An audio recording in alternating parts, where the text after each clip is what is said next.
concentrated in closer to the troposphere. Okay, please remember that. मतलब troposphere सबसे ज़्यादा like half से almost half the atmosphere तो certainly contain करता है. Let's go with that. Okay, कि इतना ज़्यादा atmosphere वो contain करता है. So we'll go with troposphere. Okay, सबसे पहले troposphere.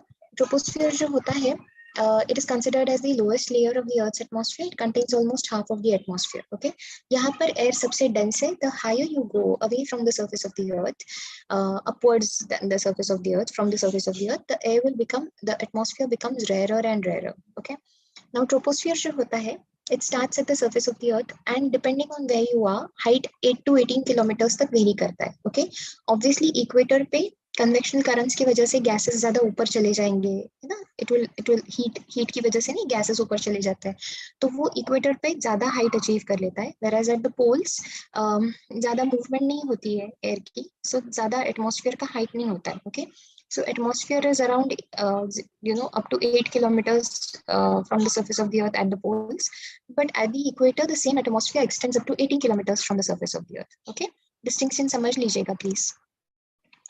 सो ये हाइट वेरी करता है उसका. ओके, जितने भी वेदर फेनोमेनन होते हैं वो इसी लेयर में होते हैं, ट्रोपोस्फियर में, because most weather phenomenon are related to water vapour and dust, है ना. क्लाउड्स बनते हैं, जो भी होगा, whatever, like that is, you need water vapour, humidity लगती है उसके लिए. Water vapour brings the instability in the environment, I mean in the atmosphere. Okay, so water vapour जब तक होगा तब तक इंस्टेबिलिटी होगी, इंस्टेबिलिटी होगी तो फिर ये सारे वेदर फेनोमेनन मिल जाएंगे. ऑलराइट, एयर हमेशा, एयर को लेकर ट्रोपोस्फियर में जो हवा होती है, that will always be closer, it will be warmer when it is close to the surface of the earth, and the air grows colder as you go above, है ना. ये हमने नोटिस किया है ना, आप जब नीचे की तरफ रहते हैं अर्थ पे, like closer to the surface of the earth, हवा थोड़ी सी वार्म होती है, but the higher you go the air becomes colder. okay, इसीलिए तो वो माउंटेन टॉप्स पे वगैरह हवा ऐसे कूल हो जाती है, या थोड़े से हाई राइज बिल्डिंग्स में भी चले जाएंगे तो you'll नोटिस कि हवा थोड़ी सी कूलर है. Okay, so temperature falls with increasing altitude. This you have got to remember कि टेम्परेचर जो होता है sorry, that falls with increasing altitude. Okay, ये जो phenomenon होता है, that the temperature will decrease with increasing altitude, उसको कहते हैं, उसका जो rate होता है of happening is called as normal lapse rate. Okay, कि कितना fall होता है every as per time. Okay, or rather as per distance, ये rate क्या होता है. So the decrease in temperature with increase in altitude is at the rate of 6.5 degrees Celsius per kilometer. Okay, so what you're saying is that for every kilometer, say this is the surface of the earth. Okay, ये surface है, तो for every kilometer, 1 kilometer, 2 kilometers, 3 kilometers away from the surface of the earth, ना, ये जो आपका distance है, I mean ये जो आपका temperature है, वो हर unit of distance पे, मतलब हर kilometer पे 6.5 degrees से कम होता जाएगा. Okay, it will start to reduce by 6.5 degrees. So if your temperature at the earth was somewhere around 30, okay, 30 के around था, तो यहाँ पे 1 kilometer away from the surface of the earth it will be 23.5, हाँ 23.5 बन जाएगा. Okay, फिर इसमें भी कम करो, सो 18 होगा, 18 नहीं 17 होगा, sorry. Thank God Bhaiya is not in this lecture.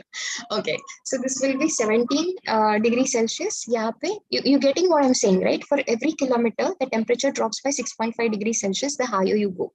Okay, this is how this works. इसको कहते हैं normal lapse rate. इसको याद रखिएगा, इस rate को भी याद रखिएगा कि 6.5 degrees Celsius per kilometer. Okay, and tropopause जो होता है, अभी बोला ना आपको, tropopause होता है वो सेपरेट करता है ट्रोपोस्फियर को एंड स्ट्रेटोस्फियर को. ओके, ये बहुत बेसिक कैरेक्टरिस्टिक्स है जो आपको ट्रोपोस्फियर को लेकर याद रखनी पड़ेगी.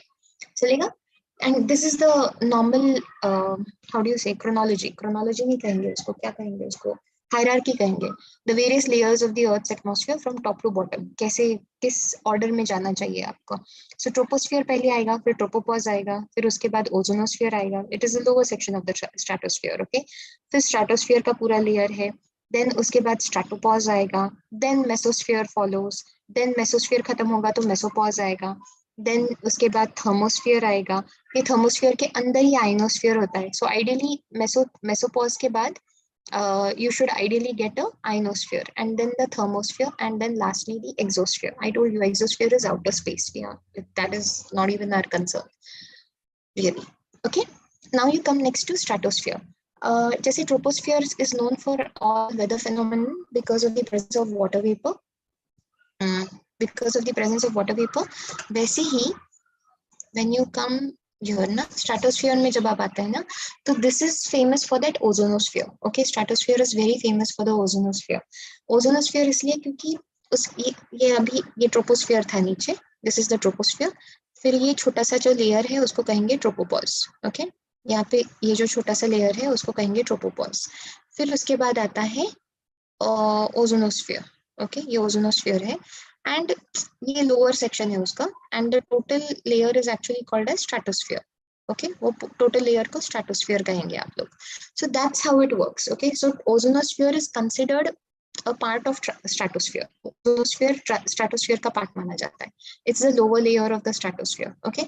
अभी स्ट्रेटोस्फियर में उल्टा होता है. अगर ट्रोपोस्फियर में with increasing height temperature was decreasing, तो यहाँ पर जैसे जैसे ऑल्टीट्यूड इंक्रीज होता है इन द स्ट्रेटोस्फियर, टेम्परेचर भी राइज होता है. Okay, temperature is proportional to altitude. तो जैसे जैसे ऑल्टीट्यूड इंक्रीज होता है वैसे वैसे टेम्परेचर भी राइज होता है. This is different. Okay, this is different and that is because mainly of the heating of ozone by UV rays. वो नीचे से ओजोन तप रहा है, राइट? वो completely it has absorbed all those UV rays, तो इट इज उसका temperature high है. तो स्ट्रेटोस्फियर में जैसे जैसे आप ऊपर की तरफ चले जाते हैं, द हीटिंग होता है ना उस लेयर का, so then that is why temperature भी इंक्रीज होता है. ओके, ये लॉजिक है वहां पे. अभी यहाँ पे एयर मोस्टली ड्राई होता है, स्टिल है, काम है, कोई वाटर वेपर नहीं है, so you can be very assure कि यहाँ पर कोई मेजर फिनोमेनन नहीं होता है, कोई टर्बुलेंस नहीं एक्सपीरियंस कर सकते हैं यहाँ पे. So that is why jets and commercial aircrafts या फिर वेदर बलून्स वगैरह जो होते हैं ना, वो इस स्पेस में ऑपरेट करते हैं. So long distance flights will usually choose to fly in the stratosphere, whereas short distance flights जो होती है, मतलब पुणे बॉम्बे या पुणे बैंगलोर फ्लाइट्स अगर लेनी है, then those will probably work around somewhere in the troposphere. But if you're going to say New York or I don't know, if you wish to go to Rio वगैरह जा रहे हैं या फिर दूर दूर के flights ले रहे हैं आप, तो then okay fine, then you should most planes will choose to fly, jets will choose to fly in the stratosphere. ठीक है, चलेगा. To escape all the turbulence, उस turbulence को escape करने के लिए usually jets choose to fly in the stratosphere. Okay, and वो stratopause जो होता है, it will separate the stratosphere and the mesosphere. ठीक है, मैं आपको ना जरा फटाक से ये कंपैरिजन बता दूं. टेम्परेचर्स, राइट, ये वाला पोर्शन देख लीजिएगा. Can you see what happens to the, this is the, ये टेम्परेचर है ना, ये सारा टेम्परेचर है इस तरफ इस स्केल पे, एंड ये ऑल्टीट्यूड है. ओके, लेफ्ट हैंड साइड में जो वाई स्केल है ना, और अदर वाई एक्सिस है, दैट इज द ऑल्टीट्यूड. ये वाई एक्सिस ऑल्टीट्यूड है, एंड मैं ब्लू में ड्रॉ कर रही हूँ. जो एक्स एक्सिस है that is the temperature. Okay, so ये टेम्परेचर है एंड ये ऑल्टीट्यूड है. Okay, this is the altitude. See how this works. In the troposphere, what happens is the temperature keeps falling as the altitude rises. Okay, tropopause पे ना उस temperature को lock कर देते हैं. Okay, you simply lock that temperature at the tropopause. Then stratosphere में with increasing altitude, the temperature also starts to increase. है ना? You can spot a linear graph, right? फिर उसके बाद stratopause में वही temperature पे lock किया जाता है. It maintains that particular temperature, and then वापस mesosphere में with increasing altitude the temperature starts to drop. Okay, temperature decrease होने लगता है with increasing altitude.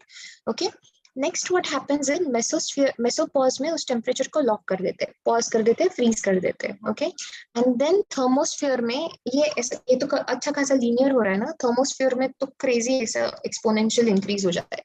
So this it becomes too crazy ऐसे thermosphere में. Okay, तो thermosphere में temperature rapidly increase होने लगता है with increasing altitude. Okay, this is what happens. समझा आपको? Can you make this out? ये याद रहेगा? So please remember, every layer of the atmosphere that we encounter वो alternate तरह से response देता है to the temperature, altitude increase. Okay, so troposphere में जब ऑल्टीट्यूड इंक्रीज होता है तो टेम्परेचर ड्रॉप करता है, whereas उसका नेक्स्ट लेयर जो होगा स्ट्रेटोस्फियर, उसमें टेम्परेचर इंक्रीजिंग ऑल्टीट्यूड के साथ इंक्रीज करता जाएगा. ओके, फिर वापस दोबारा से जब मेसोस्फियर एनकाउंटर करते हैं तो टेम्परेचर ड्रॉप करता है with increasing altitude. Again you go to the thermosphere, तो यहाँ पे टेम्परेचर राइज करेगा विद इंक्रीजिंग ऑल्टीट्यूड. ओके, समझा?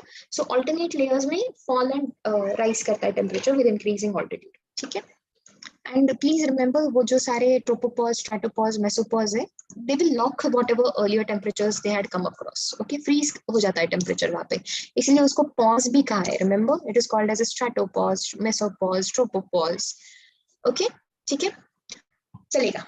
Next layer that you come across is the mesosphere. Meso मानी मिडिल, सबको पता है, राइट? सो मेसोस्फीयर मानी middle layer. Okay, now mesosphere is the layer that lies above the stratosphere. Okay, stratosphere में increasing altitude के साथ temperature increase हो रहा था, so you know now mesosphere में उल्टा हो जाएगा. द थिंग इज, यहाँ पर ना आपको बहुत ज्यादा एटमॉस्फेयर है नहीं, एक तो लाइक बहुत रेयर है एटमॉस्फेयर, एंड टेम्परेचर यहाँ पे फॉल करता है with increasing altitude. See people, temperature को पास ऑन करने के लिए भी कुछ चाहिए ना आपको. जितना डेंस एटमॉस्फेयर होगा, उतना टेम्परेचर का ट्रांसफर, हीट का ट्रांसफर आसान हो जाता है. सो temperature can rise, fall, you know, वो सब कुछ कर सकते हैं आप. टेम्परेचर राइज करने के या हीट ट्रांसफर के कुछ तो मेथड्स वर्क कर सकते हैं. But if you have no medium to work with, how on earth do you plan to transfer the temperature, heat transfer नहीं हो सकता है जब मीडियम अवेलेबल नहीं है. हीट कैसे ट्रांसफर करेंगे बिना मीडियम के ना? तो फिर अभी यहाँ पे आपके पास ये जो एटमॉस्फेयर है वो अवेलेबल ही नहीं है, बहुत रेयर है, इट्स वेरी रेयर यहाँ पे एटमॉस्फेयर. ओके, तो यू कैन इमेजिन कि लेयर्स कितने कोल्ड होते जाते होंगे ऊपर वाले. So this is what happens with mesosphere. Now mesosphere में it is the coldest layer in the atmosphere. Okay, यहाँ पे ये कोल्डेस्ट टेम्परेचर्स जो होते हैं, they are reached in the uppermost layers of the stratosphere. Okay, मतलब जो you know mesopause होता है ना, वहां पे usually, sorry, I'm sorry,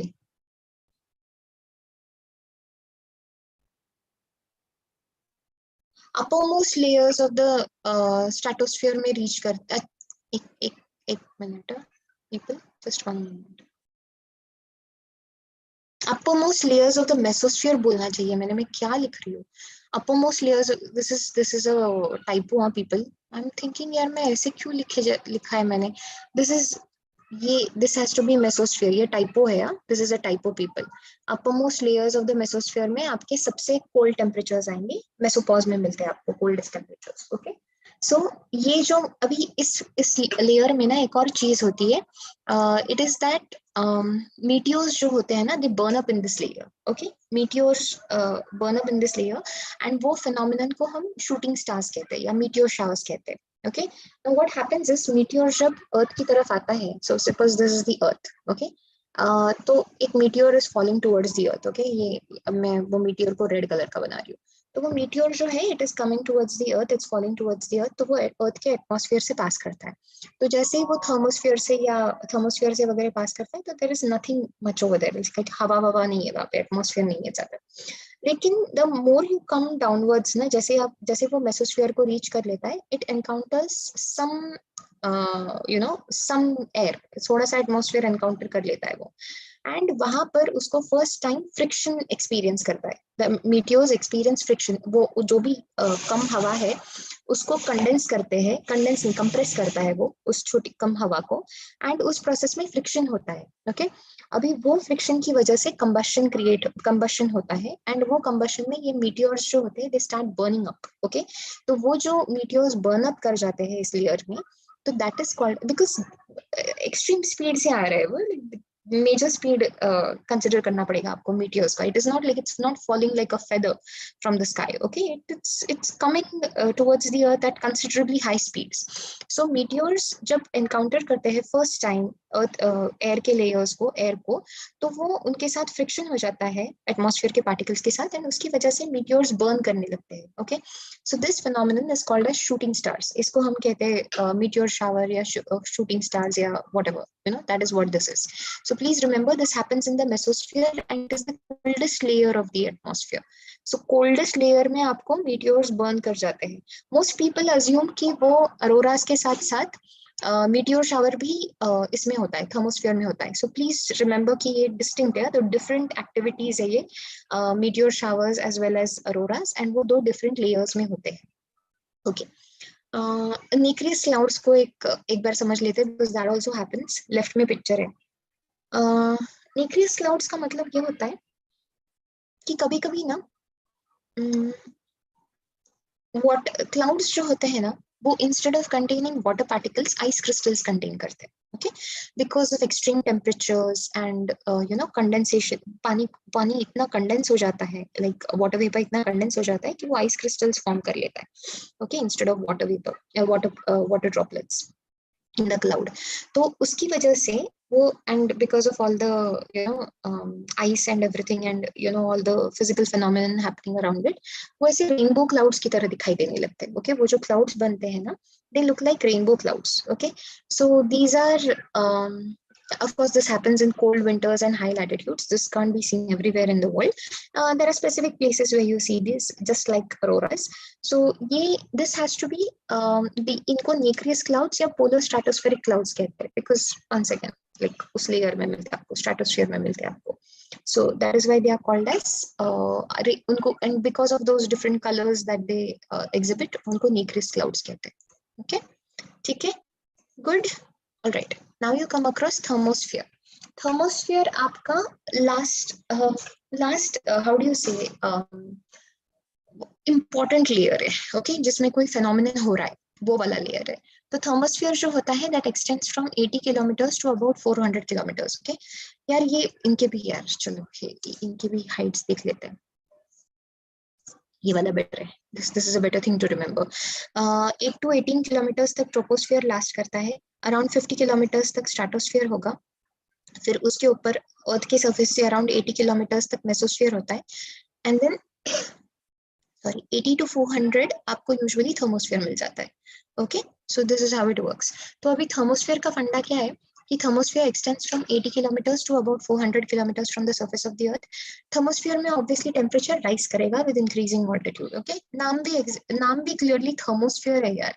if अगर ये गर्म नहीं होगा लेयर, तो कौन सा लेयर गर्म हो सकता है? Like which other layer could possibly show this of temperature, importance of temperature. So ये वो लेयर है. इट इज, अब ये जो लेयर होता है ना, इसका जो नीचे वाला लेयर है, नीचे वाला पार्ट है, नीचे वाला सेक्शन है, that is called as ionosphere. The lower layer of the thermosphere is called as ionosphere. Okay, इसमें आयन्स होते हैं, इलेक्ट्रिकली चार्ज्ड पार्टिकल्स, जो रेडियो वेव्स को रिफ्लेक्ट करते हैं. Those which are transmitted from the earth ना, वो रेडियो वेव्स को रिफ्लेक्ट करते हैं. So this ionosphere is important for us, because हम इसके बेसिस पे बड़े सारे कम्युनिकेशन नेटवर्क्स चलाते हैं अपने. एंड थर्मोस्फीयर में एयर डेंसिटी बहुत कम होता है, तो इस लेयर में you will have space shuttles and ISS orbits वगैरह. ISS ऑर्बिट करता है around the earth at this level. Okay, and इसी लेवल पे अरोराज अकर करते हैं, इसी लेयर में अरोराज अकर करते हैं. Now let's see what auroras are. Okay, auroras जो होते हैं, अरोराज को इन कॉमन पोलर लाइट्स या नॉर्दर्न लाइट्स या सदर्न लाइट्स कहते हैं. ओके, हम उसको नॉर्दर्न लाइट्स के नाम से बहुत अच्छे से जानते हैं, बट सदर्न हेमिस्फीयर में भी होता है, तो उसको सदर्न लाइट्स कहते हैं. ओके, ये उसका टेक्निकल नाम है. Aurora borealis if you are talking about northern lights, and aurora australis if you are talking about southern lights. Okay, southern hemisphere में जो होते हैं, ये जो नजर आ रहे हैं वो सारे अरोराज है आपकी. ओके, अरोराज की खासियत ये है कि this occurs at the magnetic poles. Okay, अर्थ के जो magnetic poles है ना, उसके पास होता है ये. These are natural light displays at the magnetic poles of the earth. Okay, now इसमें क्या प्रोसेस क्या होता है ना, कि ये क्लियरली जो सोलर विंड्स आते हैं ना सन के पास से. रिमेम्बर वी हैड सीन सन है, एंड ये सारे मर्क्यूरी, वीनस, अर्थ, मार्स, वो सारे मिल जाते हैं हमको फिर यहाँ पे, राइट. तो फिर अभी यहाँ पर अर्थ है. Okay, this is the earth, third rock from the sun. So ये जो यहाँ से जो सोलर विंड्स आते हैं ना, तो दो solar winds influence these upper atmosphere को इन्फ्लुएंस करते हैं. ओके, वहां से जो चार्ज्ड पार्टिकल्स आते हैं वो इसमें हमारे ऊपर के एटमॉस्फेयर में प्रेसिपिटेट कर जाते हैं. मतलब it will come down to our upper atmosphere. Okay, and then वो upper atmosphere के जो particles होते हैं, अपने upper atmosphere के जो particles है, वो ionize हो जाते हैं. Ionize माने remember gain और lose electrons, वो वाला positive and negative ions बनाते हैं, और उस चक्कर में वो excite हो जाते हैं. यार मुझे ना इसके लिए आपको वो एक फिजिक्स एंड केमिस्ट्री का एक बहुत बेसिक फेनोमेनन है, एनर्जी लेवल्स याद है आपको? Do you remember those SPDF वाले एनर्जी लेवल्स? अलग अलग एनर्जी जी गुड, थैंक यू। तो ना वो जो डिफरेंट डिफरेंट एनर्जी लेवल्स पे वो पार्टिकल जाता है, for example there is a particle, these are different energy levels A B C D, A being the higher energy level, okay. So when a particle X goes from energy level B to energy level A, तो that is because it has gained energy in some form, okay. Then उसके बाद जब ये अब वो unstable है because clearly it is not meant to stay over there, okay. It's a transitional phenomenon कि उसने एनर्जी गेन किया है, वो ऊपर के लेवल में चला गया है। At some point of time the particle is going to lose that energy and come back to its original stable level. तो जब ये particle X उस energy को for some reason वो excite हो गया है and जब उसके बाद वो energy lose करेगा, तो that energy is usually lost in various forms of light and जब वो energy give off कर देता है ना, तो ये ऐसे varying colors and complexity के light के form में energy give off कर देता है. That is one way. Okay, so this is that phenomenon that we are talking about. Okay, ये वो you don't have to understand this physics within geography, but I thought आपको पता होगा ये phenomenon, like we've studied it somewhere. I'm done with my graduation here, तो मुझे याद नहीं कि मैंने 11th या 12th में ये concept पढ़ा था या कभी तो first year में पढ़ा था. So that's why I checked with you guys कि ये सुना है क्या आपने? सुना है, right? You've heard of this concept. ठीक है, सो वो वाला प्रोसेस है ये अरोरास का जो प्रोसेस है ना, it is just energy particle, it's just atmospheric particles being energised and excited, and because of that they will emit these different lights of varying colours and complexity, तो उसको कहते हैं अरोरास, ठीक है। कार्बन लाइन का फंडा समझ लीजिए। कार्बन लाइन जो होता है ना, वो standard 100 kilometres from the surface of the earth. Now 100 kilometres from the surface of the अर्थ मतलब वो कौन से लेवल पे लाई करेगा पीपल? वही हो, it is going to lie somewhere in the thermosphere. Thermosphere में lie करेगा वो line, okay? One first of all try to remember कि कार्बन line जो होता है it's a imaginary line, okay? ऐसा कोई actual line नहीं है atmosphere को separate करने वाला, वो हमारा reference point है कि उसके beyond the common line we assume that everything beyond that will be considered as outer space, okay? That will be the end of our atmosphere, and everything beyond 100 kilometers from the surface of the earth would be considered as outer space. चलेगा? Good, समझे सारे layers? Everything related to these layers, इस पे जो questions आ सकते हैं वो सारे इतने होते हैं कि अपने एटमॉस्फेयर के डिफरेंट डिफरेंट गैसेस एंड उनके डिफरेंट डिफरेंट यूजेस, ये वाला टेम्परेचर याद रखना चाहिए कि it's because of the atmosphere की अर्थ का जो टेम्परेचर है वो -18 डिग्री सेल्सियस नहीं है। थैंकफुली हमारे अर्थ का जो टेम्परेचर है वो 15 डिग्री सेल्सियस है, ओके, सरफेस का, अर्थ के सरफेस का temperature, and this is important for us. Then the second thing that you got to remember is the arrangement of the layers, the structure of the atmosphere, कि कौन सा layer किसके बाद आता है। ये जो ट्रोपोपॉज, स्ट्रैटोपॉज, मेसोपॉज होते हैं वो why are they most important, so on so forth. तो उनके कोई यूनिक कैरेक्टरिस्टिक्स होंगे तो, एंड हर लेयर में अगर कुछ स्पेसिफिक यूनिक फेनोमेनन हो रहा है, जैसे mesosphere is known for shooting stars या meteor showers, and stratosphere is known for jets and ozonosphere and nacreous clouds, तो ये, and thermosphere for auroras and space shuttles, तो ये आपको सब कुछ पता होना चाहिए, okay? That is all that's required. Lastly you come to exosphere, वो uppermost layer है, gases इतने sparse है यहाँ पे क्योंकि कोई gravitational force ही नहीं है, it has kind of like it's way beyond the earth's gravitational force, okay? So यहाँ पे density of air is very less क्योंकि earth पकड़ के नहीं रख सका उसको, चलेगा? ठीक है, good so far. Abhi let's try to understand solar radiation. Solar radiation मतलब the energy received from the sun in the form of sun rays, okay? Okay, good, thank you.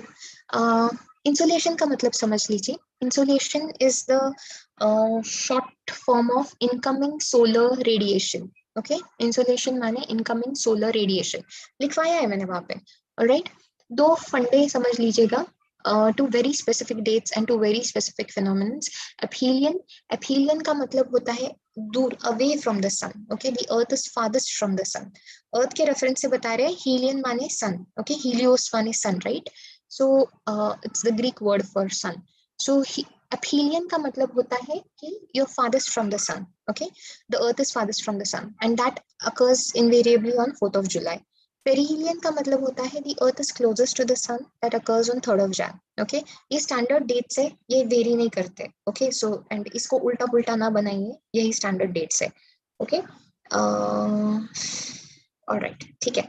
अभी यहाँ पे insolation जो होता है वो थोड़ा सा variable मिलता है throughout the earth. The insolation is not equally available.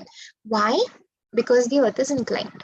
Okay, अगर अर्थ बिल्कुल सीधा होता है ना, अगर अर्थ का एक्सिस एकदम सीधा होता एंड कोई इंक्लिनेशन नहीं होता है, तो एक तरफ पूरा का पूरा फुल्ली कंप्लीटली डे होता और एक तरफ पूरी की पूरी कंप्लीटली रात होती।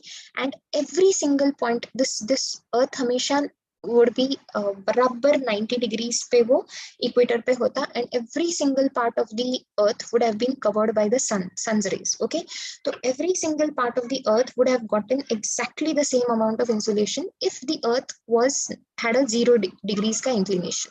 Unfortunately, earth का inclination वैसा नहीं है। Okay, it is inclined at a degree angle of 23.5 degrees from the vertical axis। vertical axis से 23.5 degrees का inclination है and orbital plane से 66.5 degrees का inclination है। Okay, आपको फर्क समझता है? vertical ये अर्थ है, ओके ये वर्टिकल एक्सिस है, दिस वन जो मैंने XY जिसको मैं कह रही हूँ वो वर्टिकल एक्सिस है एंड AB जो है वो ऑर्बिटल प्लेन है और ऑर्बिटल एक्सिस है। Okay, so please try to understand this.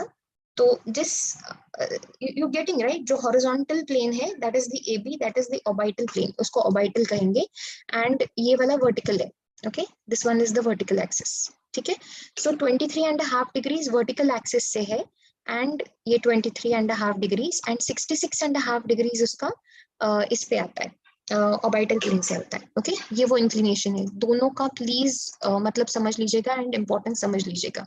Now अभी बिकॉज ये इंक्लिनेशन है इसलिए डिफरेंट डिफरेंट लैटिट्यूड्स पे आपको डिफरेंट अमाउंट्स का इंसुलेशन मिलता है अलग अलग सीजन्स में। Okay, as a rule of thumb summer season में आपको ज्यादा इंसुलेशन मिलता है, विंटर्स में आपको कम मिलता है, so on so fourth.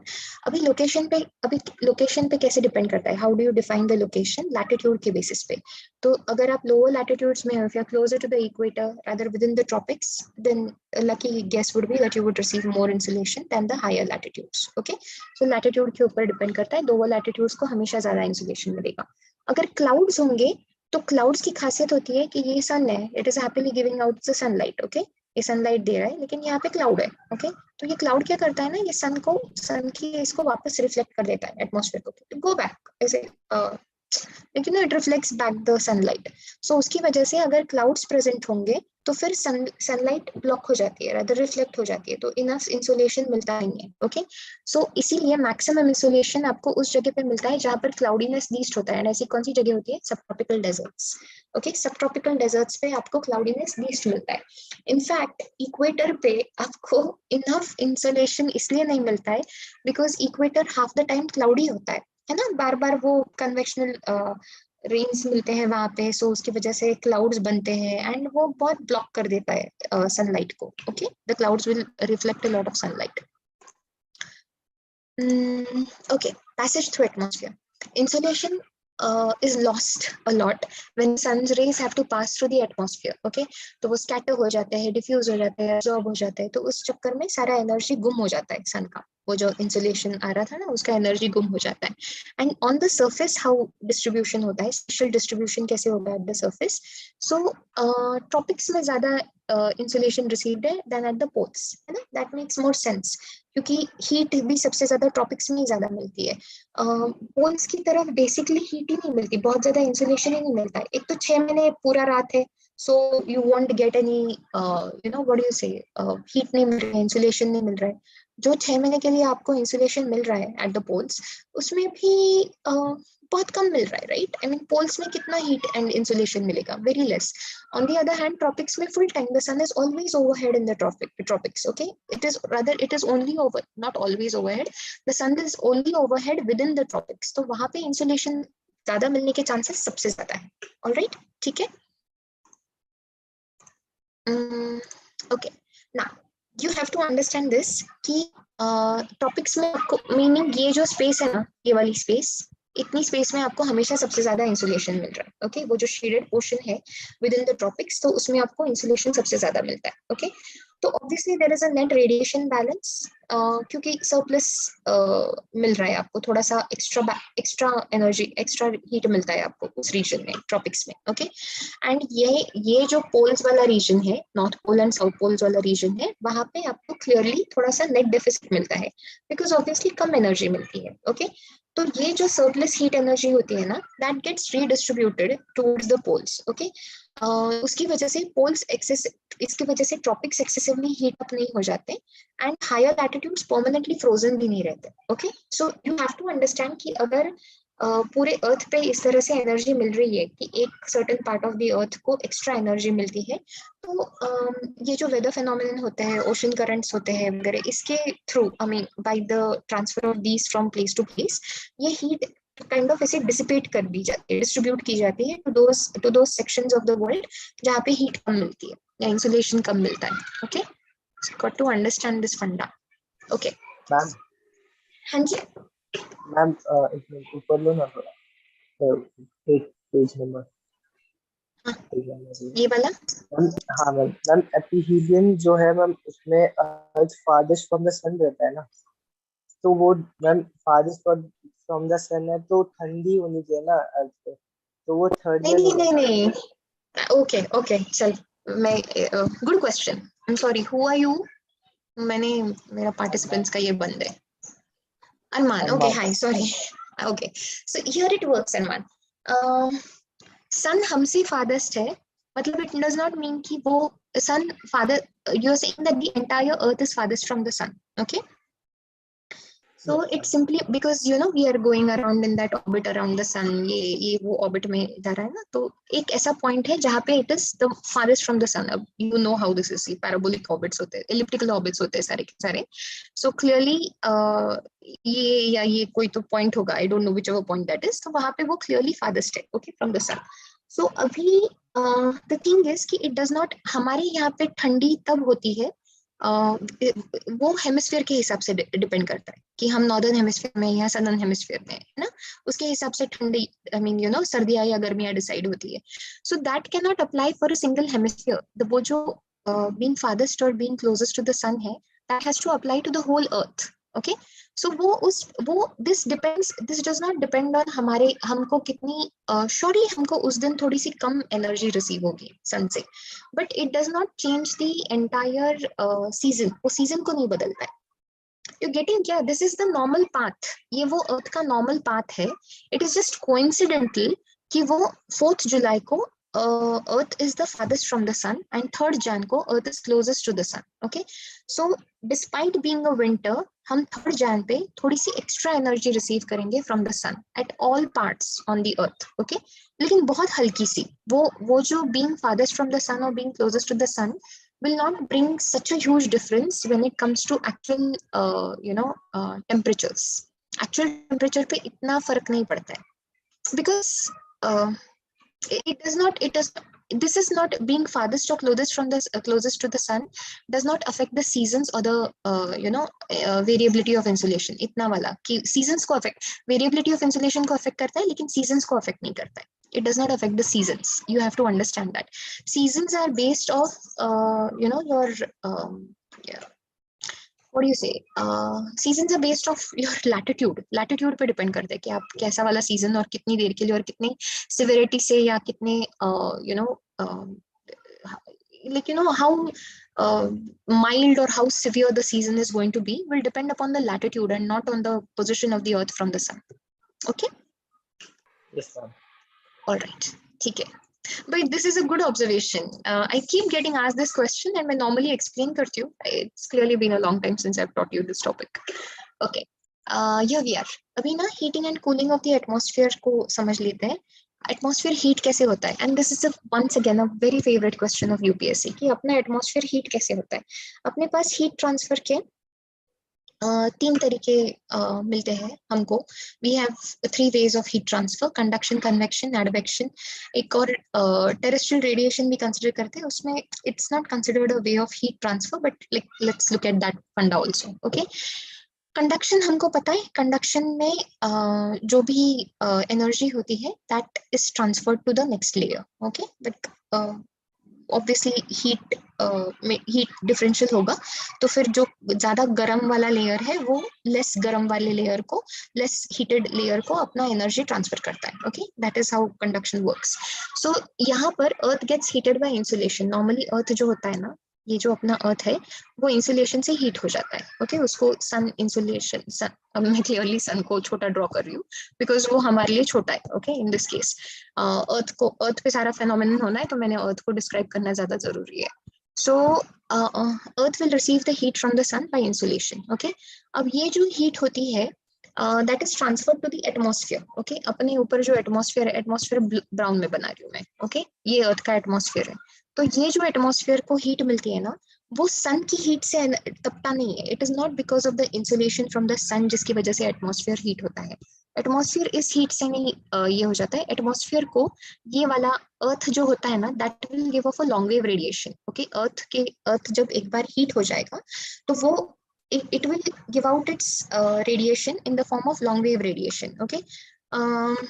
I forgot that guy, radiating body, Stephen Boltzmann क्या, who's the guy जिन्होंने वो रेडिएशन का कांस्टेंट दिया था कि जितना बॉडी का खुद का टेम्परेचर ज्यादा उतना उसका एनर्जी ट्रांसफर का भी ये ज्यादा, वो वाला फंडा हीट ट्रांसफर में। I should just revise physics before coming and telling you about atmosphere. Who gave you, who was that person in physics who gave out this funda of a radiating body and said that वो जो जिस body का radiation temperature खुद का जितना ज्यादा होगा उतना ज्यादा energy वो radiate करता है उतने proportion में। Once again physics. बट ये वो वही फंडा है, एक बार अर्थ एनर्जी रिसीव करता है and it starts to it gets heated up, okay. It itself starts, it then becomes a radiating body and starts to give out energy itself, okay. ये जो एनर्जी होती है दैट एनर्जी, ये surface of the earth है right, सो ये energy ऊपर के layer को मिल जाती है, फर्स्ट लेयर को मिल जाती है, ओके लेयर ए को। तो लेयर ए हैप्पीली एक्सेप्ट करता है ये energy and becomes happy, then layer A will transfer that energy to layer B, then layer B will transfer that energy to layer C and so on so forth. तो इसीलिए नीचे का जो level होता है वो हमेशा सबसे ज्यादा टेम्परेचर का होता है एंड जैसे जैसे आप ऊपर चले जाते हो वैसे रेट भी तो कम हो जाएगा ना। Stefan Boltzmann, I was right Stefan Boltzmann, या thank you, correct. The total radiant heat power emitted from the surface is proportional to the full power of its absolute temperature. Thank you Devin for confirming that. मुझे याद था, I even remember मैं जिस text book को पढ़ती थी, rather reference book को पढ़ती थी ना, उसके राइट हैंड साइड पे था वो। See this much memory I have of that particular concept but I can't remember the exact law.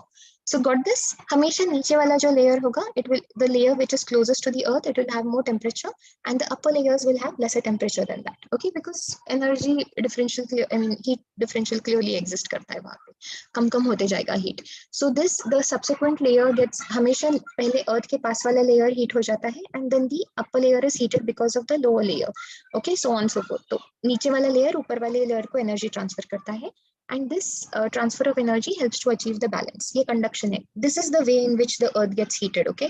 A very common misconception is कि earth sun जो energy देता है ना, उसकी वजह से earth heat up हो जाता है, okay. That is not, I mean उसकी वजह से atmosphere heat होता है earth का. That is not how it's happened. earth का surface वो energy absorb कर लेता है and then earth का surface जो होता है वो अर्थ के एटमॉस्फेयर को हीट अप कर देता है, okay that's how it works. Convection हमको पता है how convection works. How does convection work? Convection में अर्थ जो होता है ना, air rather, that gets heated from the continuous insolation received by the earth, okay. So उसके बाद ये जो अर्थ के लेवल्स पे, this is the earth, okay, ये अर्थ का सरफेस है, this is the surface of the earth. तो यहाँ से एनर्जी, यहाँ से हीटेड एयर जो होती है, गर्म एयर जो होती है, it rises upwards, okay, and it will transfer heat to the above upper layers of the earth, ऊपर जाके ये करती है। तो ये जो वर्टिकल मूवमेंट होता है of air and heat, it is called as convection. ये सिर्फ ट्रोपोस्फेयर में होता है, okay, this happens only in the troposphere, please remember, because इतना डेंसिटी एयर का आपको और कहीं नहीं मिलेगा एंड इतना you know, how do you say, interesting way of heat transfer भी आपको यही मिलता है, okay. Advection, that is an interesting one. It's a kind of a rare thing to happen, okay. मतलब easy है लेकिन वो हम heat transfer के लिए necessarily इतना important like you know this is a let me put it this way, let me rephrase this. This is a far you know, more important way of dealing with weather phenomenon than just vertical movement of air. Okay, हम conduction and convection कैसे proper vertical movement के लिए consider करते हैं ना, तो advection most weather phenomenon को control करता है, and not just because of the heat transfer. सिर्फ heat transfer की वजह से ये इतना famous है इसलिए नहीं, this is just horizontal movement of air जो सिर्फ जो बेसिकली हीट ट्रांसफर भी कराता है, लेकिन उसके साथ साथ और भी बहुत सारे फेनोमेनन एसोसिएटेड होते हैं. Okay, so advection becomes really important. Advection seriously important है. ओके, अब इसमें ना हीट ट्रांसफर होता है through horizontal movement of air. ये दोनों किससे डील कर रहे थे? Convection and conduction basically, because conduction was also because in that sense vertical transfer of movement हो रहा था, right? air का convection में certainly vertical transfer of movement हो रहा था, transfer of heat हो रहा था. Now on and air also advection deals with कि एक जगह पे high pressure है, दूसरी जगह पे low pressure है. क्यों? क्योंकि एक जगह पे low temperatures है, एक जगह पे high temperatures है. So because of that you can, ये दोनों interrelated होते हैं, pressure and temperature. Okay, inversely proportional. So obviously air will flow from the high pressure region to the low pressure region. Okay, तो ये जो vertical transfer होता है, horizontal transfer है air का and heat का, is called as advection. Okay, this is called as advection. जैसे middle latitudes में most of the diurnal variation in daily weather is caused by advection. या फिर अपने यहाँ पे लू चलता है, Punjab region में you have that local winds होते हैं, those are also a result of advection. Okay, so advection works like that. And terrestrial radiation हमने अभी ये जो आपने मुझको स्टीफन बोल्ट्जमैन का लॉ बताया ना, वही सेम थिंग. सो अर्थ जो होता है, after being heated by the sun, it becomes a radiating body. Okay, I'll come to that answer. मैं आपको explain करती हूँ. Let me explain terrestrial radiation first. So once the earth gets heated up by the sun, it becomes a radiating body and it radiates the energy in the form of long wave form. Please remember, sun, this is the sun and this is the earth. Okay, ये earth है. तो sun जो energy देता है ना, मतलब sun जो radiation emit करता है, it is always a short wave radiation. बहुत हाई एनर्जी रेडिएशन होता है वो. ओके, तो शॉर्ट वेव रेडिएशन होता है वो. उसका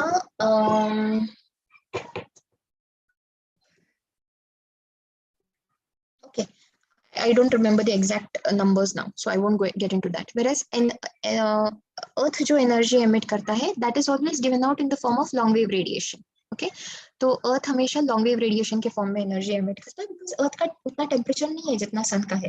बॉडी का खुद का टेम्परेचर जितना ज्यादा होगा, उतना हायर द प्रोबेबिलिटी कि it will emit high energy radiation. Okay, earth का खुद का टेम्परेचर इतना ज्यादा नहीं होता है, तो वो जो रेडिएशन एमिट करता है, that's long wave radiation. Okay, तो उसकी वजह से उसका कैपेसिटी ये है कि वो एटमॉस्फेयर को हीट अप करेगा. ओके, अब यही लॉन्ग वेव रेडिएशन वो ग्रीन हाउस गैसेस ट्रैप कर लेते हैं. ओके, वो उसको अलाउ नहीं करते अपने थ्रू पास करने, like they don't allow the long wave radiation to escape the atmosphere.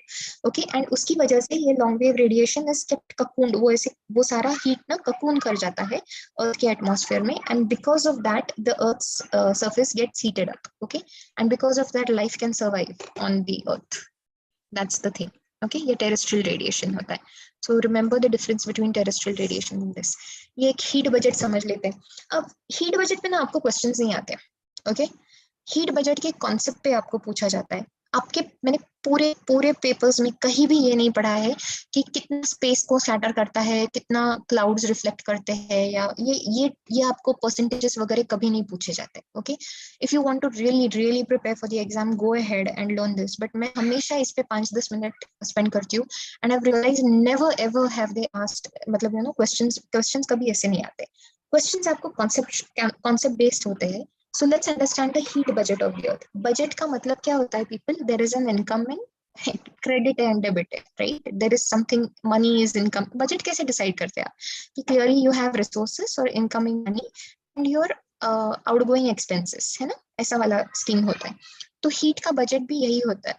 Earth का भी heat budget ऐसा ही होता है कि energy कितना receive किया and कितना energy give off कर दिया. Okay, that's the heat budget.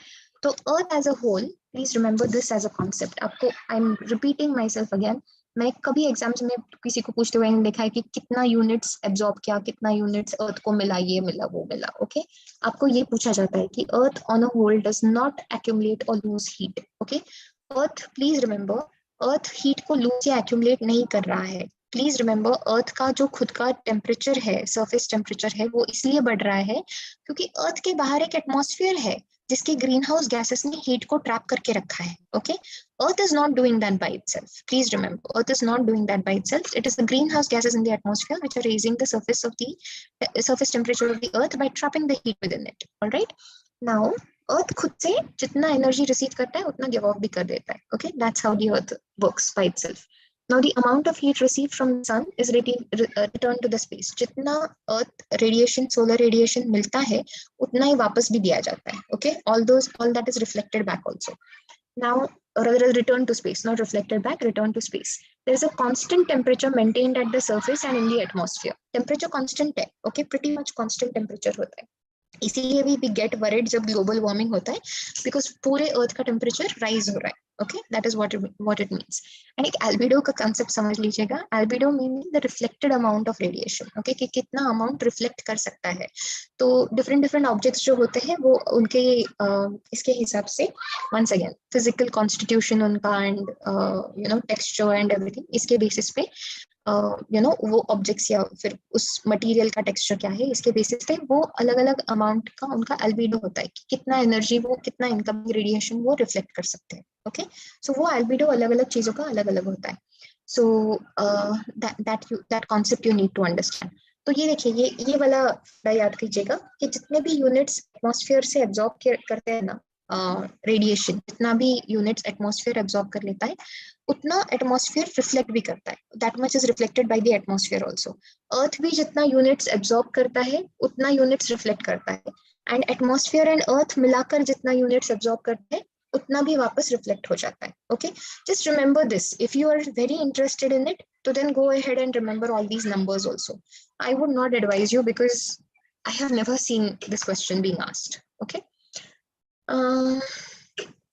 अगर पूछा तो फिर लक काफी बुरा मानेंगे हम लोग, because this is the one thing जो मैंने देखा है किसी को पूछा नहीं है, जबकि आपके एनसीईआरटी की बुक्स में इसके पिक्चर्स है clearly. Okay, now to answer your question, what is the relation between pressure and temperature. See, pressure का क्या होता है ना, जितना इनवर्स रिलेशन है. यूजुअली अगर किसी जगह पर if some places heated up, okay, जैसे नॉर्थ इंडिया इन समर्स में, समर सीजन में नॉर्थ इंडिया को इमेजिन कर लीजिएगा. It's a continental heating of this, जैसे क्योंकि आजू बाजू कोई समुंदर नहीं है तो नॉर्थ इंडिया एकदम प्रॉपरली हीट हो जाता है. Okay, in the summers.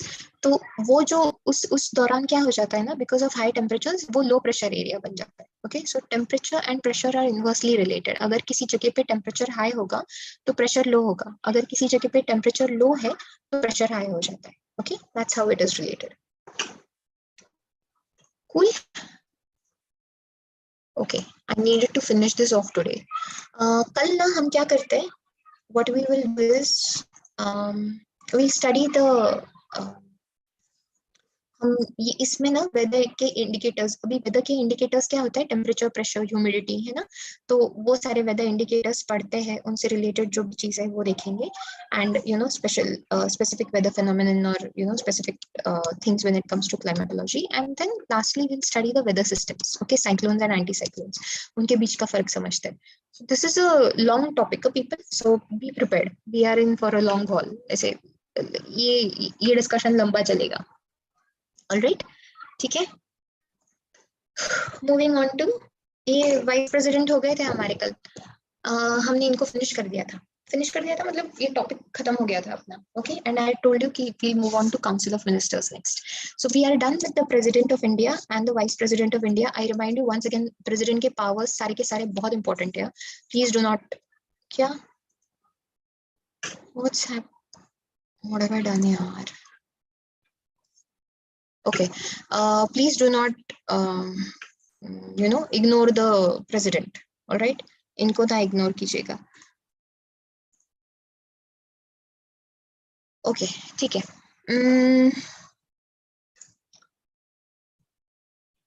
Okay,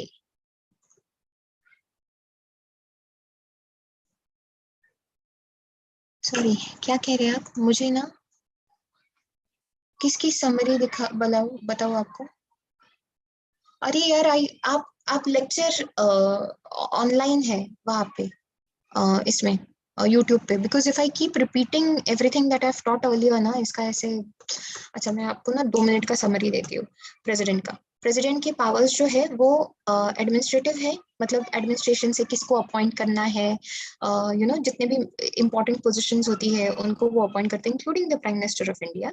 of course prime minister of India के कहने पे फिर वो बाकी के अपॉइंटमेंट्स करते हैं।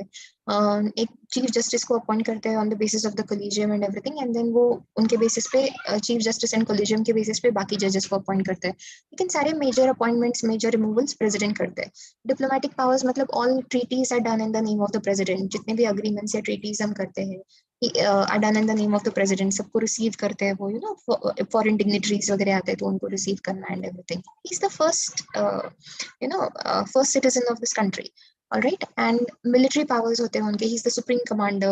War is begun and concluded in the name of the president. And ये of course सिर्फ council of ministers जब बोलते हैं तब वो कर सकते हैं. And then you have his legislative powers. ये बहुत important होती है. जैसे अपने सारे हाउस के जितने भी अपने 2 हाउसेस है, लोकसभा एंड राज्यसभा, उनके सेशंस को उनको समन करना, प्रोरोग करना, डिसॉल्व करना. लोकसभा को डिसॉल्व करना होगा तो ओपनिंग एड्रेस देना, all these laying of reports, joint इसको एड्रेस करना अगर वो करना चाहते हो तो जॉइंट मीटिंग को, या फिर असेंट एंड वीटो. ये दोनों बहुत इंपॉर्टेंट होते हैं. कौन से बिल को वो किस तरह से उनके डिफरेंट वीटोज होते हैं ये देख लिया था हमने. इंडियन प्रेसिडेंट के पास एक absolute, suspensive and pocket vetoes होते हैं.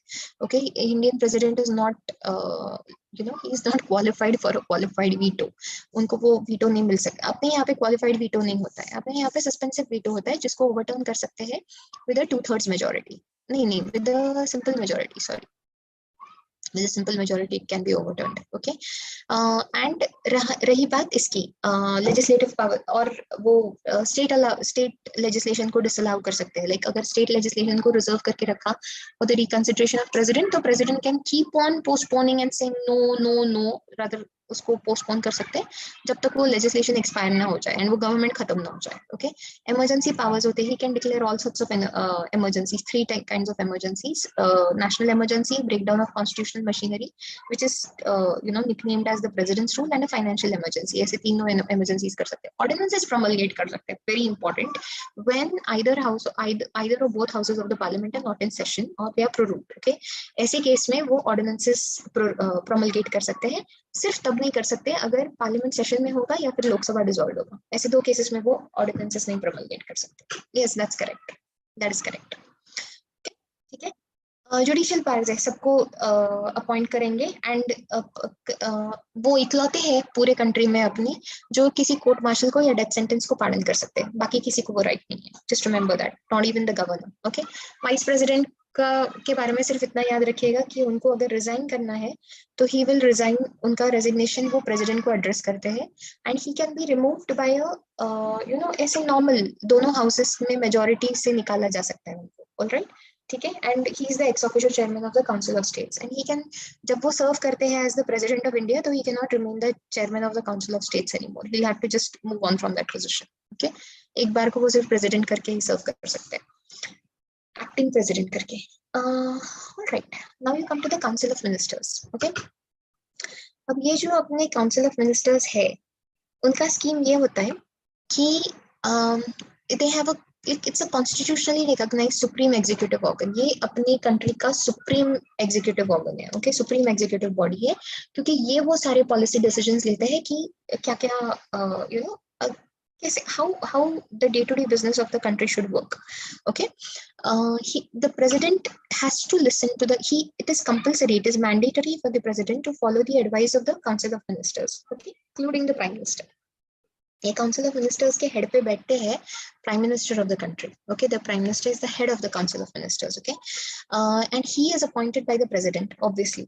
Usually appointed by the president का मतलब होता है कि जब लोकसभा के इलेक्शंस हो जाते हैं तो whoever the leader of the majority party is, है ना, पता चल जाता है ना कौन सी पार्टी को कितने सीट्स मिले हैं.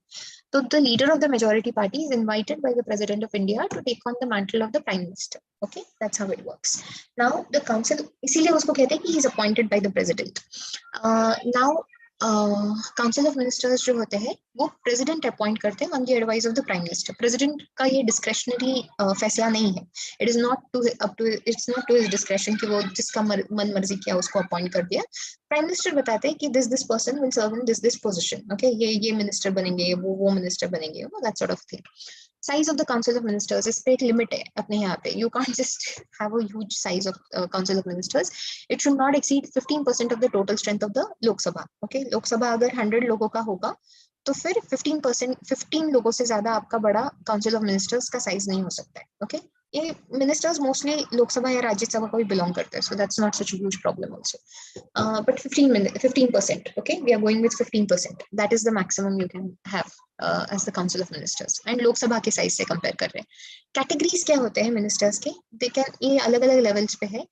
Cabinet ministers, ministers of states and deputy ministers. Okay, तो cabinet ministers जो होती है वो ऐसे पूरे वो कैबिनेट का पार्ट होते हैं यार. So they are very important ministries वगैरह हेड करते हैं वो, जैसे home, finance, defence, external affairs वगैरह ऐसे मिनिस्ट्रीज हेड करते हैं. Very important people. Okay, ministers of state जो होते हैं they can be either given an independent charge of the ministries or they can be attached to cabinet ministers. Okay, मतलब वो cabinet ministers के साथ जाएंगे. Deputy ministers जो होते हैं वो बहुत ही like you know they are they simply assist or they are attached to the cabinet ministers or ministers of state. इन दोनों में से किसी को एक को सर्व करते हैं. वो सर्व करते हैं मतलब उनके साथ उनको असिस्ट करते हैं. Okay, in their duties, administrative, political, parliamentary duties. तो that's what a deputy minister means. So ये उनके लेवल्स है, ये सीरियस टॉप मोस्ट लेवल है. Cabinet ministers, ministers of state are doing pretty well and deputy ministers is the like you know सबसे कम layer, lower layer level वाले ministers. Okay, minister है but still not like they can't even attend cabinet meetings, ऐसे वाले minister है वो. Cabinet inner body होता है अपना of the within the council of ministers. Normally ना ये सब कुछ ये सारे के सारे council of ministers में ऐड कर दिए जाएंगे. This is the cream, okay, of that within that council of ministers. ये वो cream है. Okay, so cabinet ministers, cabinet जो होता है it is the inner body within the council of ministers जो shape करता है policy of the government. Okay, so cabinet ministers अपने अपने हिसाब से मतलब जो भी उनका डिपार्टमेंट होगा उसको रिप्रेजेंट करने के लिए मीटिंग्स अटेंड करते हैं कैबिनेट के. मिनिस्टर्स ऑफ स्टेट को अगर इनवाइट कर दिया तो फिर वो मीटिंग्स अटेंड कर सकते हैं. एंड डेप्यूटी मिनिस्टर्स को अलाउड नहीं होता है कैबिनेट मीटिंग्स अटेंड करना. ओके, सो समझा आपको हायरार्की कौन सा मिनिस्टर कहाँ पे इंपॉर्टेंट है. Let's look at the term of the council of ministers. Council of ministers का टर्म जो होता है वो नॉर्मली उस लोकसभा के ड्यूरेशन का होता है. ओके, जब तक उनको अपॉइंट कर दिया जाएगा तब तक.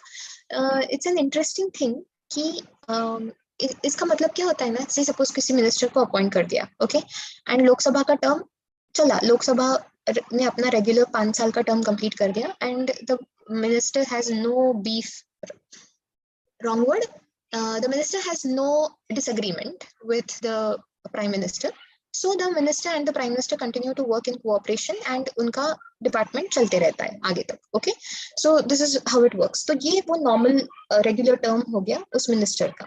नाउ से 2 कंडीशंस हो सकती है जिसमें इनका ऑफिस उससे पहले टर्मिनेट हो सकता है. One, that the Lok Sabha is dissolved. Okay, तो अगर या फिर Council of Ministers is dissolved. Okay, Council of Ministers dissolve हो गया because Prime Minister ने resign कर दिया या उनका डेथ हो गया, तो Council of Ministers dissolve हो सकता है. To Council of Ministers ने अगर Council of Ministers को खुद को पूरी तरह से रिजाइन करना पड़ा या लोकसभा डिसॉल्व हो गया तो फिर वो मिनिस्टर नहीं रहते. And secondly and most importantly, अगर प्रेसिडेंट, प्राइम मिनिस्टर का एंड काउंसिल ऑफ मिनिस्टर का भी कोई प्रॉब्लम हो गया, मतलब if the council of ministers नहीं, मिनिस्टर का खुद का and the prime minister, if they both have a disagreement or they don't see eye to eye on some issue or generally they can't tolerate each other, तो फिर मुश्किल है वो minister का सर्वाइव करना. Okay, because Prime Minister can advise the President to remove the that particular minister from his position. Okay, so he may be removed from his office by the President. वो minister को remove कर दिया जा सकता है by the President on the advice of the Prime Minister. Only on the advice of the Prime Minister. President खुद से ये decision नहीं ले सकते. Okay, ठीक है. Alright, ठीक है. The minister who is not a member of the Parliament for any period of 6 consecutive months shall cease to be a minister.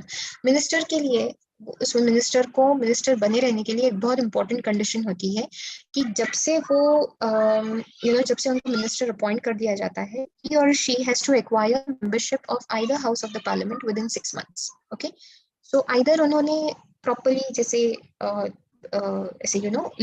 they have to be elected to either the Lok Sabha or the Rajya Sabha. Very rarely have I seen a minister be nominated to the Rajya Sabha, but that is also one way because you just have to acquire the membership of either house. Okay. So Lok Sabha या Rajya Sabha का membership होना चाहिए उनके पास. That is all that is required of the minister. And if that minister doesn't retain that membership for any period of 6 consecutive months, he or she cannot remain a minister anymore. ठीक है?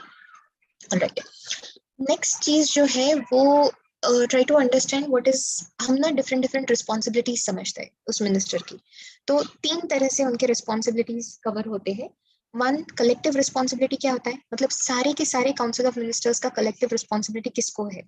Individual responsibility, as a minister आपका individual responsibility किसको है, and legal responsibility क्या होता है. Okay, ऐसे 3 different responsibilities हम cover करते हैं council of ministers के. Let's consider the collective responsibility. Collective responsibility मतलब कलेक्टिवली एज अ ग्रुप वो किसको रिस्पॉन्सिबल है, मतलब किसको आंसरेबल है, तो they are answerable to the Lok Sabha. Okay, the council of ministers is answerable to the और responsible the correct technical word should be responsible. Okay, so they are collectively, all the council, all people, all ministers within the council are responsible to the Lok Sabha. Okay, which means कि सारे ministers joint responsibility own करते हैं to the Lok Sabha for their acts of commission and commission. Meaning जो भी acts within office official capacity लिए जाते हैं by the ministers, वो सारे के सारे उन acts के लिए टुगेदर रिस्पॉन्सिबल होते हैं टू द लोकसभा.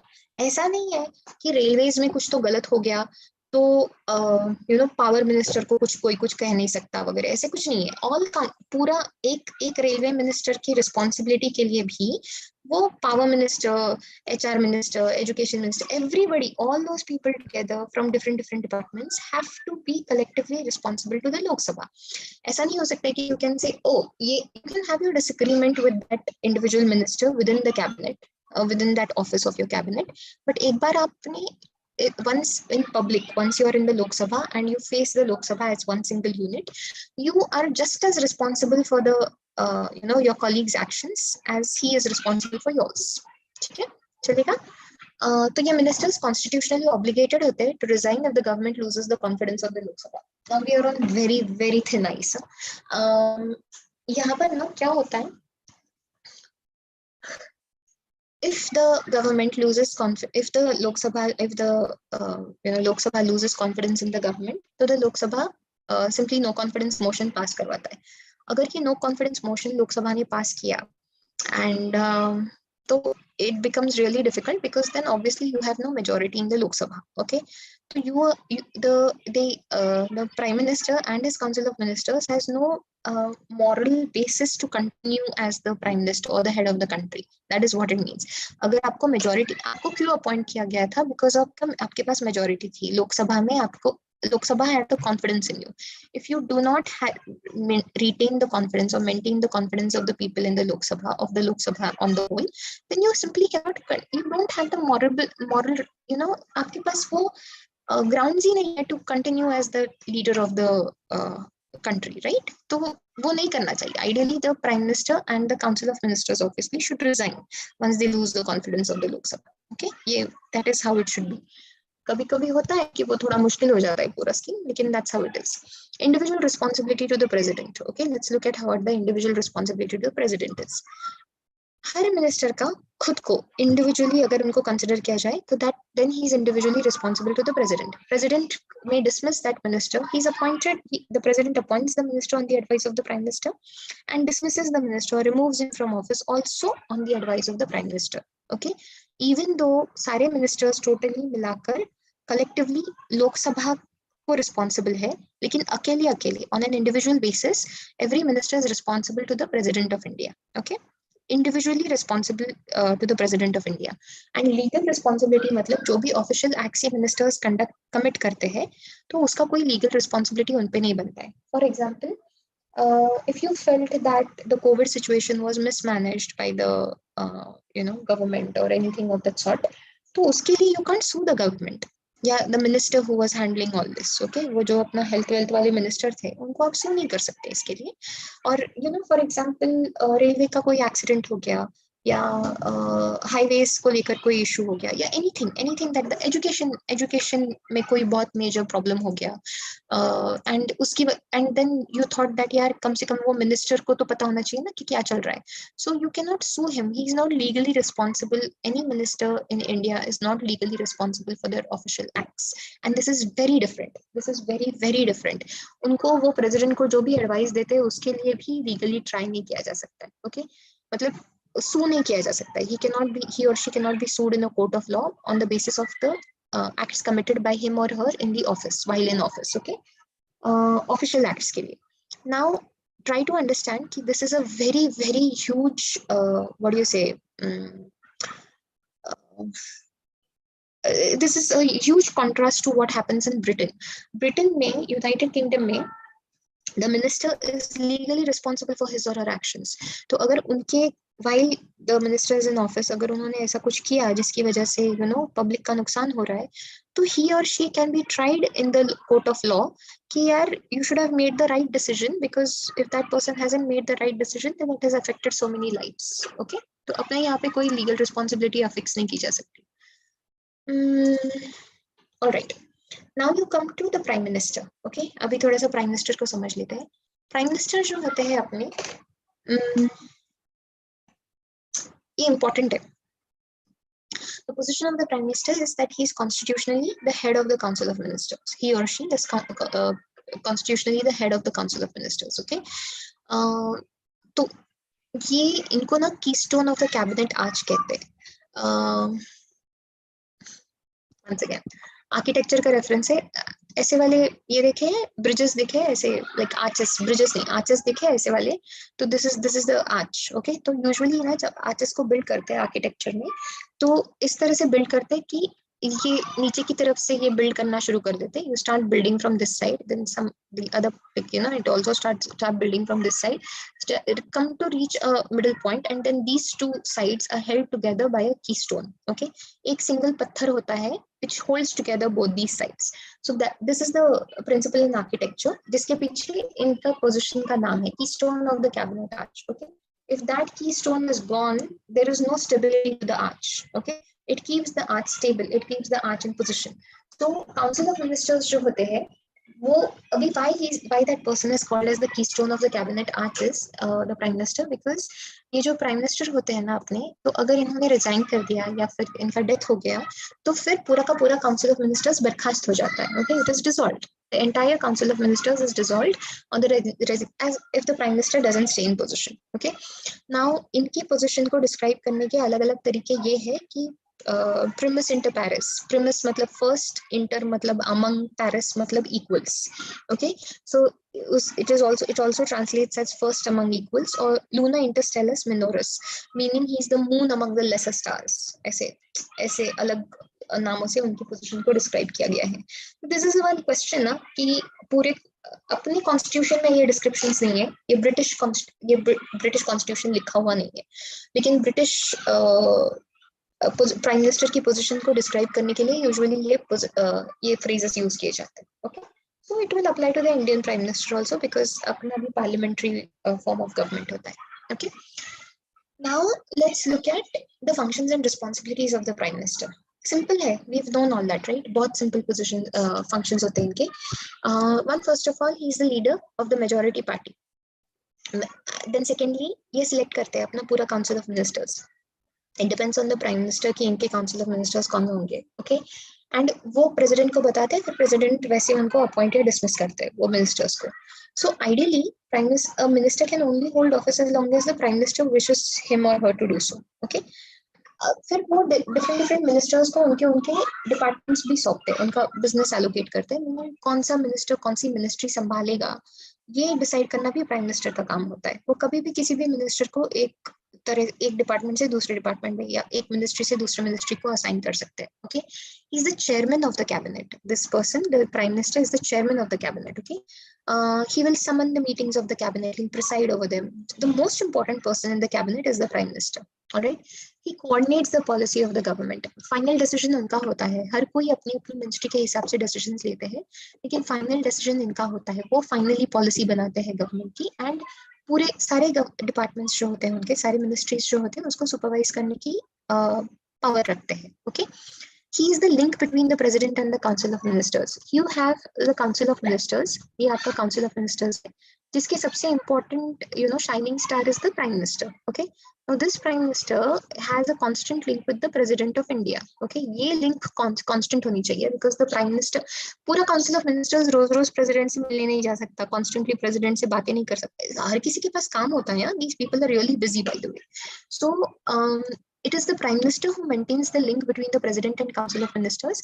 ड्यूटी होता है प्राइम मिनिस्टर का to communicate to the president कि यार ये डिसीजंस है। अगर प्राइम मिनिस्टर को कभी लगे ऐसे कि अगर प्रेसिडेंट को कभी ऐसे लगे कि he does not have enough information, he can seek that information from the prime minister or from the individual ministers. Okay, but ideally I don't think many of the I don't think there has ever been a point in Indian history, especially our modern history, where the president has sought to meet a prime minister directly and try to get information. Usually आप prime minister से बात करते हो।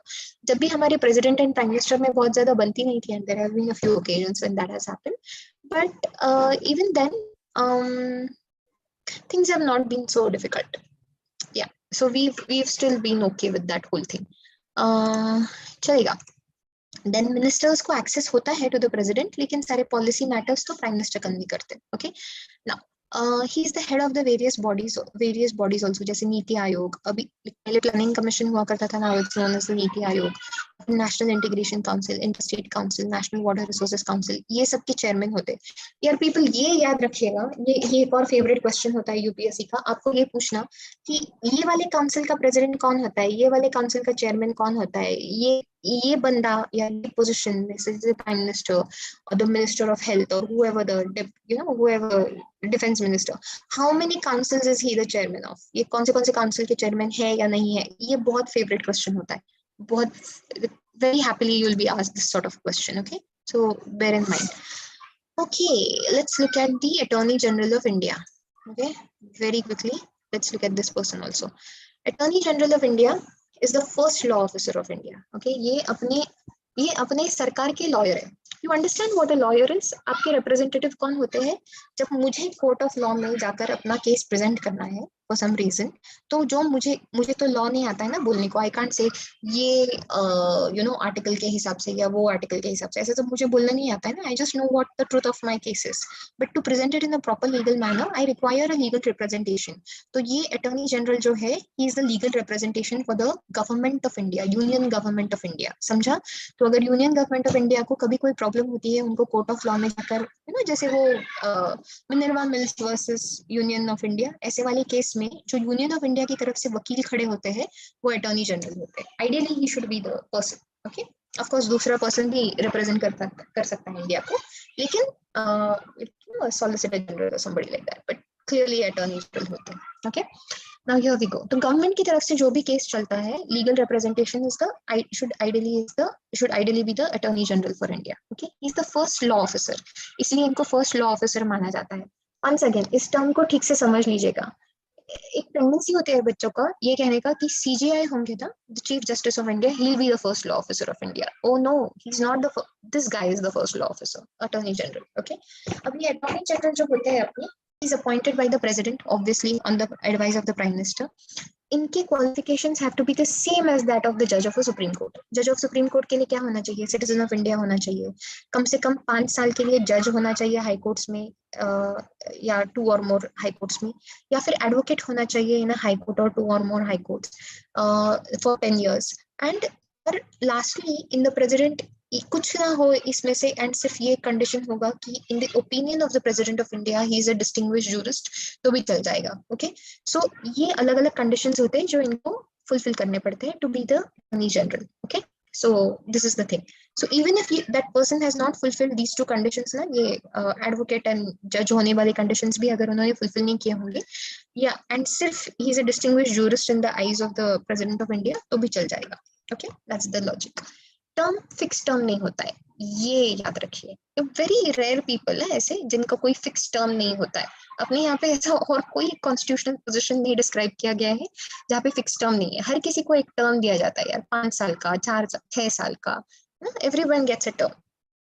Right, attorney general जो होते हैं, he holds office during the pleasure of the president. Okay, जब तक प्रेसिडेंट चाहे तब तक। Okay, अब the thing is he is neither a government servant nor a full time counsel. Okay, दोनों में से एक भी नहीं है वो। He's, उनको आप फुल टाइम काउंसिल भी, फुल टाइम काउंसिल मतलब जो उनके पास एक ऑफिस है। गवर्नमेंट ऑफ इंडिया को जब भी कोई लीगल एडवाइस चाहिए होगा तो वो they'll just go to the office of the attorney general and say, यार आप बैठे हो ना 9 से 5 यहाँ पे, so good, so like you will be in office ना till 9 to 5, so मैं 4 बजे प्रॉब्लम लेके आता हूँ। ऐसा वाला नहीं है वो, it's not a full time job. Okay, council मतलब एडवाइस करना। So he is not a full time council to the government of India, ना वो गवर्नमेंट सर्वेंट समझे जाते हैं। ये बंदा अपनी अपनी प्राइवेट प्रैक्टिस भी कर सकता है। ओके, दिस इज फ्री है, बहुत फ्री पोजीशन है, वेरी प्रॉपर फ्रीलांसर की तरह पोजीशन है। Okay, it's a very important position. I'm joking so that you remember it, but it's a very important position. Duties क्या होते हैं इनके? To give advice on legal matters and to perform legal duties as assigned by the president. Okay, उनको जब भी कोई legal duty या कोई लीगल मैटर्स पे एडवाइस पूछा जाता है तो वो करते हैं। ओके, एंड जो भी फंक्शंस उन पे अलग अलग टाइम पे कॉन्स्टिट्यूशन बताएगा कि यार परफॉर्म दीज फंक्शंस, तो he will perform those duties also. Okay, उनके राइट्स एंड प्रिविलेजेस क्या होते हैं? He has the right to speak, ये सबसे इंपॉर्टेंट है। This is the most important thing when it comes to the Attorney General. He has the right to speak in the parliament of a country, okay, or any committee. But उनको voting का right नहीं है, right to vote नहीं है, because obviously he is not a member of the parliament. But he has the right to speak in the parliament, which very few people get. Okay, other than the parliamentarians in India, very few people have the right to speak in the parliament unless the parliament invites you to do so. He does not require the permission of the parliament. Okay, he only requires the permission of the speaker or the chairman. He has the right of audience in all courts in the territory of India. This is, he's the first law officer. ये किसी भी court में जाके बैठ सकते हैं trial के लिए, and he can sit and listen. He cannot intervene in the proceedings, but he has the right to audience. वो बैठ सकते हैं, okay, in any court within the territory of India. And जितने भी members, privileges होते हैं of a member of parliament, he is entitled to them also. Okay, so he is entitled to all those privileges. Good so far? Okay. ठीक है, क्या कल करते हैं? Because it's already 6:22. I don't want to take up somebody else's time. Asad sir का lecture है ना, go ahead. Okay, thank you very much and bye bye. You guys take care and stay safe. Okay, bye.